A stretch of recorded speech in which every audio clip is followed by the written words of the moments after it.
When we're referring to folk herbalism, basically what we're saying is that the herbal practices that we have now come from different traditions around the world, rooted in indigenous culture and people who really lived closely with the land and understood the interconnectedness between themselves and the earth. Part of the medicine of the plant is your relationship with it. The relationship that you're building is really what's giving some of this profound healing. It's not just, okay, I put a salve on a burn. It's like, okay, I've sat in meditation with this calendula flower and I've listened to her and allowed her to touch me in these ways, energetically or emotionally. I love talk therapy. I'm a strong proponent of mental health and things like that.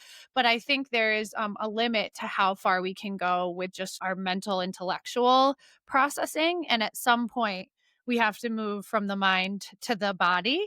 And I think that's what the plants really help us to do, is to drop into the body and connect with parts of ourselves that maybe feel a little scary to be in, or Mhm. slow down in ways that we don't really do as much, especially with the rise of technology and how much we use screens.